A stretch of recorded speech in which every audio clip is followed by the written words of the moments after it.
मान्सूननं वेग घेतला, उर्वरित महाराष्ट्रही व्यापला. हवामान विभागाची माहिती. गुजरात, मध्य प्रदेशातही मान्सून दाखल. उत्तर भारताकडे मान्सूनची वाटचाल.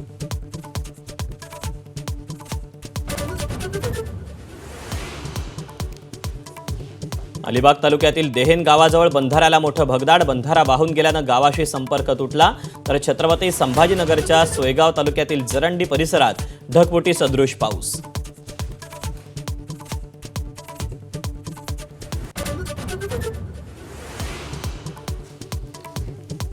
मुंबईच्या महापौर रितू तावडेंकडून मॅनहोलची पाहणी. महापौरांच्या पाहणी दरम्यान मुंबई पालिकेचाच अधिकारी मॅनहोलमध्ये पडला.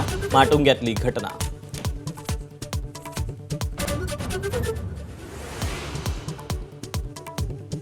मुंबईत बोरिवली लोकलमध्ये प्रवाशाची चाकूनं भोसकून हत्या.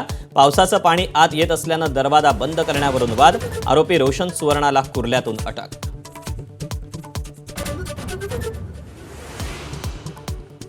केतन अग्रवालच्या हत्येचा कट. हत्येच्याच दिवशी सिया आणि चेतननं कॅफेमध्ये बेत आखला.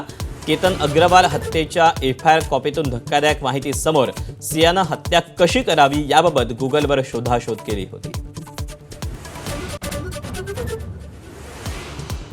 बीडमधील विलास गुले हत्या प्रकरणी एसआयटी गठीत. आयपीएस व्यंकटराम यांच्या अध्यक्षतेखाली एसआयटीची स्थापना. हत्या प्रकरणात माझ्या मुलाचं नाव नसल्याचं सांगत बजरंग सोनावणेंकडून दोषींवर कारवाईची मागणी.